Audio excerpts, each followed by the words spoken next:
joined today by our Police Commissioner Michael Harrison, Deputy Commissioner Sullivan, Colonel Worley, Lieutenant Colonel Jones, Lieutenant Colonel Brown, our Health Commissioner, Dr. Terraza, our Fire Chief, Niles Ford. Let's see, who else am I missing? Oh, there he is, Steve Strickland, the Director of the Mayor's Office of Project Management, and Shantae Jackson. Shantae's here? No. Our Deputy Mayor for Public Safety, Sonny Schnitzer. Thank you all for being here today. We are here today to provide a public safety update. I will be holding these updates regularly in the spirit of transparency, accountability, and making Baltimore a safer city. I will also want to thank all the members joining me here today and all you joining us here today at the new Baltimore Police Department Central District. Before we get into the substance of today's announcement, I want to acknowledge the hard work that went into making this district happen. After several years of waiting for a new district, Central District officers had their first roll call in the former Baltimore Sun building on Monday. Over the past year, project manager Steve Strickland and members of his team have worked tirelessly with APTICO and other partners to make this a reality. I want to thank the members of the police department, including the BPD IT team, members of the Central District Command for their input, and in particular, our officers for their patience. The move to this building, one that housed the Baltimore Sun, is emblematic of the changing nature of this department. It recognizes a shift to 21st century practices, a commitment to providing our officers with the tools and resources that they need to do their jobs, and a complete dedication to transparency and a continuous improvement. Thank you again to everyone who made this move a reality, and thank you to the women and men of the Central District for their patience. Earlier this month, I said expect changes to the city's crime fighting strategy. And today, along with Commissioner Harrison and BPD Command, we will be announcing the first of many changes to build an effective and accountable public safety strategy for Baltimore City. For my part as mayor, I will be focused on holding all of our agencies, including BPD, to higher standards, monitoring our progress every single day, and not accepting anything short of complete and total dedication to making Baltimore safer. Getting a handle on the flow of illegal guns and using data through our city staff practice to hold not just BPD, but every single city agency accountable for the violence in our city. And we will also work together to ensure that the people who commit acts of violence and wreak havoc on our communities are held accountable. We are still losing far too many people to violence in Baltimore City.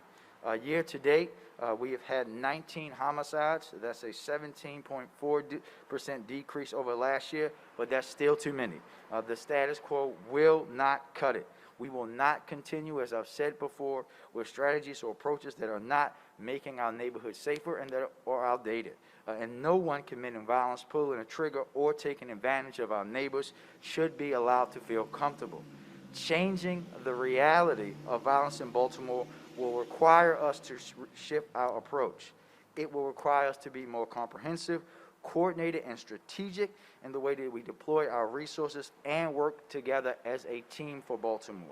And in that vein, today, I, along with the police commissioner, am announcing a change in the strategy concerning microzones, the geographies where public safety resources are focused and deployed. When I took office, the city of Baltimore had 131 microzones. Today, we're reducing that number to 81. Reducing the overall footprint of the strategy is about quality over quantity and deploying our resources strategically. Though the remaining zones still represent roughly the same proportion of homicides and shootings, we're confident that this approach is more tailored to where we need our officers to be. I'd like to turn it over to Commissioner Harrison to talk more about this refreshed strategy and what it means for the police department. Commissioner Harrison. Good morning, and thank you, Mr. Mayor. And I also want to join the mayor in thanking him and thanking everybody responsible for making this new Central District home for the Central District officers a reality. It's a 21st century building for a 21st century police department, and we now have a place where the officers can call home. So since we announced our crime reduction and departmental transformational plan in 2019, our department has implemented data-driven policing that focuses on using criminal intelligence and analytics to drive operational and deployment decisions in our efforts to reduce violent crime. In 2019, we looked at crime data on all gun-related incidents over the previous 5 years and established focused deployment strategies that included high visibility, proactive enforcement, foot patrols, and business checks within some historic areas plagued with violent crime. Now, over the last 18 months, we've been updating and analyzing crime data based on instances of violent crime to make adjustments and be on the forefront of where the data is leading us. So through both qualitative and quantitative analysis and the reassessment of data over the past year and a half, we found that some of our microzone areas have seen lower incidents of violent crime. So in consultation with the mayor's office, our assessment supports the adjustment we've made to refocus our effort to neighborhoods affected by the most recent violent crime data in order to optimize our resources. These new zones represent the areas where nearly 30% of homicides occurred and about 45% of where all shootings have occurred over the past 18 months. We understand the need to prioritize these areas and provide quality engagement to have a true impact on crime reduction based on where crime is occurring now. Adapting to the right type of engagement in these areas will allow our officers to be flexible in how we address areas of concern from residents and businesses alike. This, coupled with our community policing model, will increase and improve our engagement with our communities and the development of neighborhood policing plans tailored to the needs of the residents. Simply put, this improved approach will allow us to have more enhanced focus, more free time for quality engagement and enforcement in our goal to deter violent crime.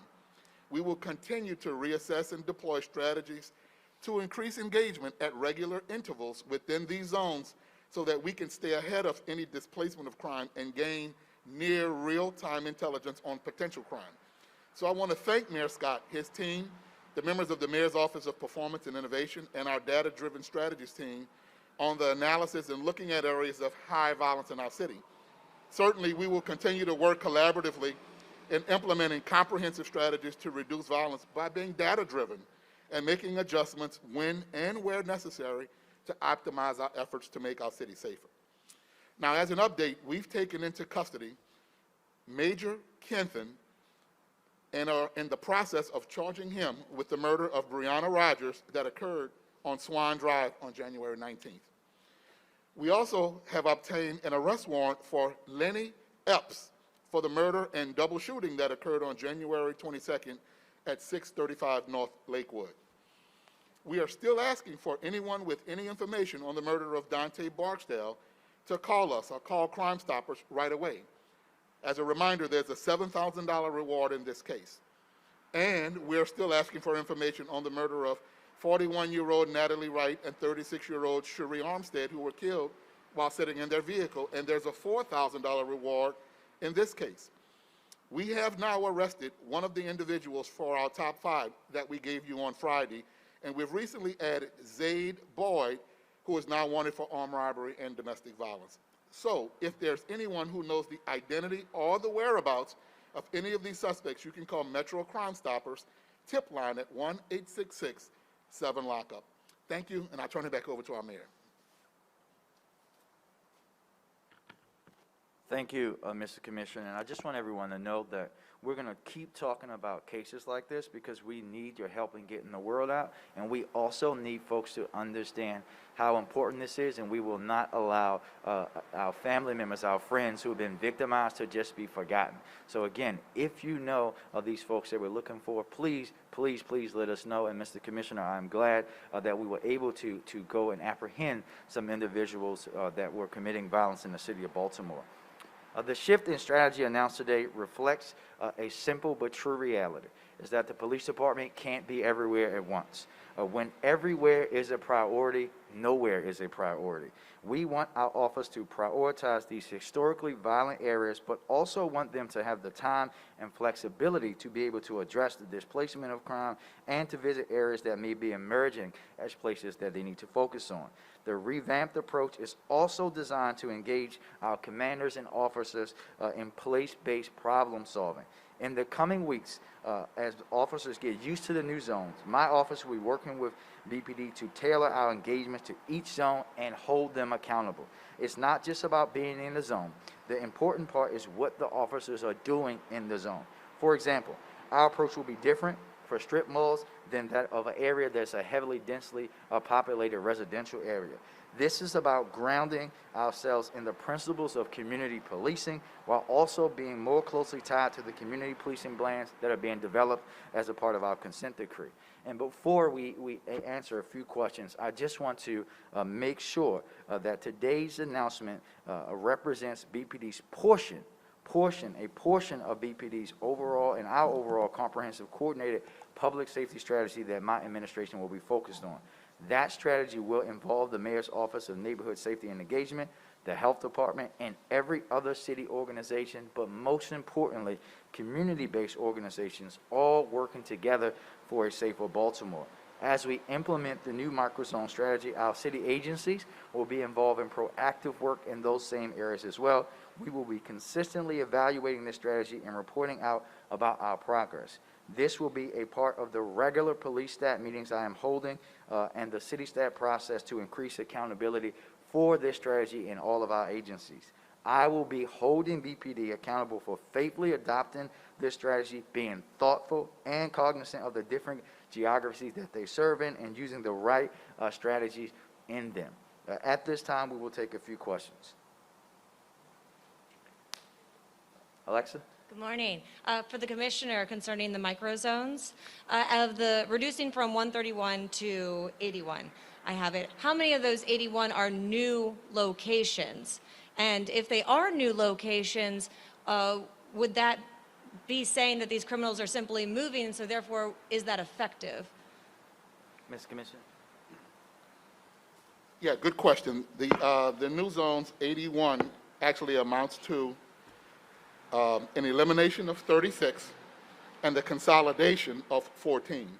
And so in our qualitative and quantitative analysis with our analysts and with the mayor's office, we were looking at some zones that were in close proximity that we could consolidate.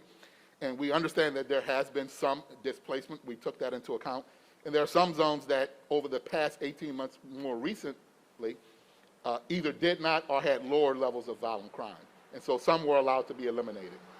So are any brand new? I'm sorry. Are any brand? Are any completely new? I don't think there are any new ones. They're only consolidated, which creates a new one. Okay. Consolidated or eliminated.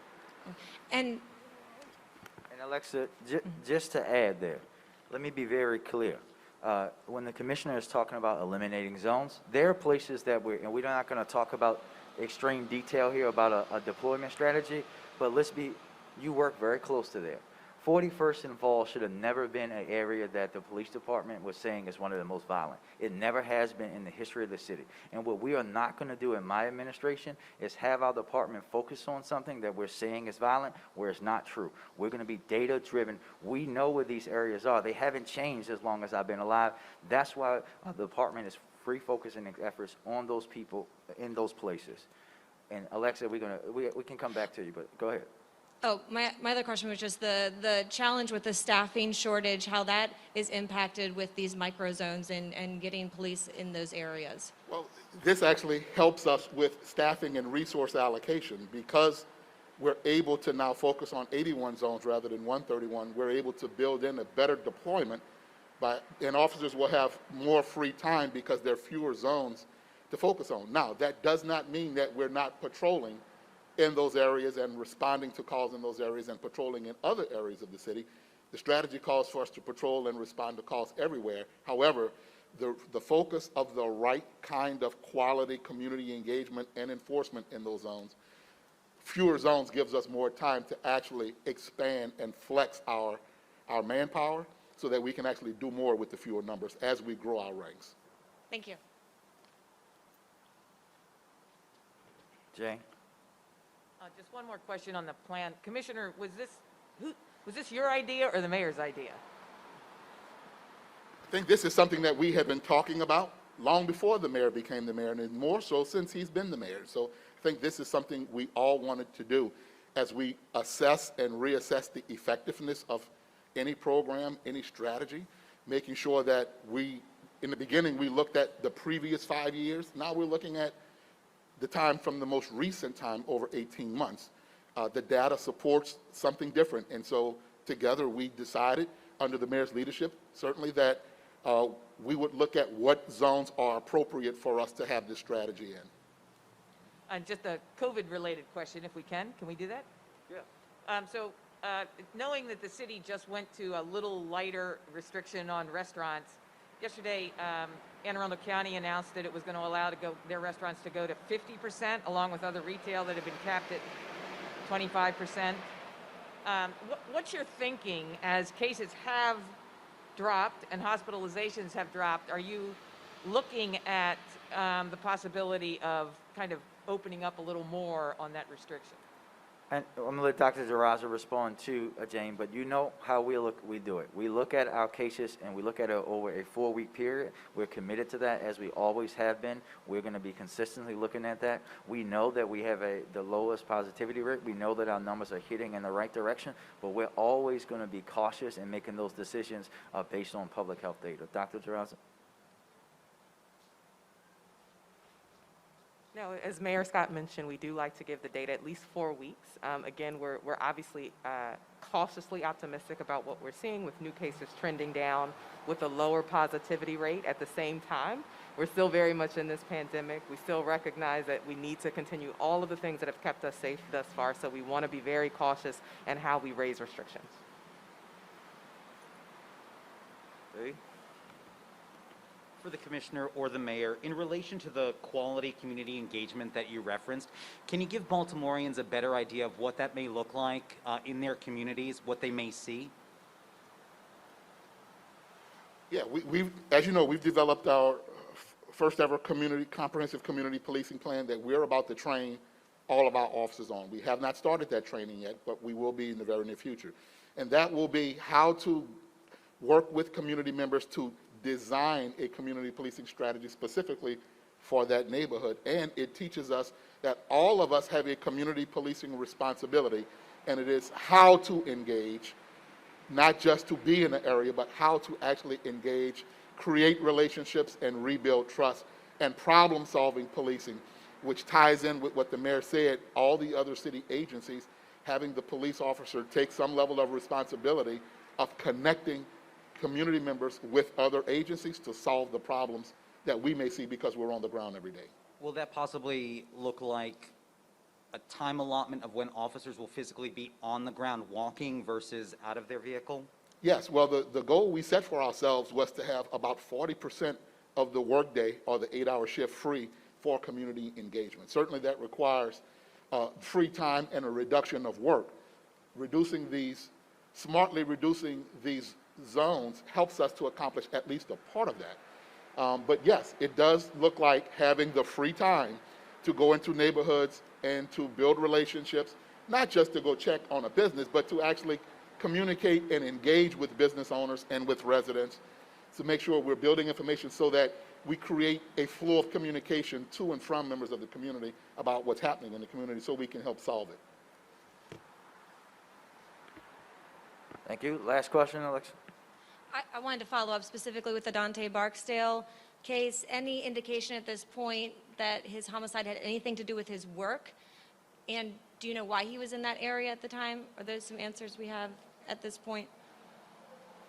Well, Alexa, what I don't want to do is compromise the investigation. What I can say is we have had information to come in that supports that he could have been there related to his work, but we are not able to right now positively give you a motive for this crime. What we're asking for is anyone who absolutely knows what happened or who has heard what happened to call us and give us that information. There's a lot of information coming in. We are processing it. We're combing through it, and we're chasing down every piece of evidence that's presented and every piece of information that we get. Thank you. Thank you. And Alexa, before you leave, just want to add that just so everything the commissioner said is true, but also know that Dante was there every day. You know, if you just go on his social media, you'll see him around Christmas at that location at 10 o'clock at night giving out toys. And what we are going to be doing is focus on bringing his family, the community, his Safe Streets family, this city, as you guys saw the outpouring of people who came out to his homegoing service, the justice that they need and deserve. Thank you, everybody.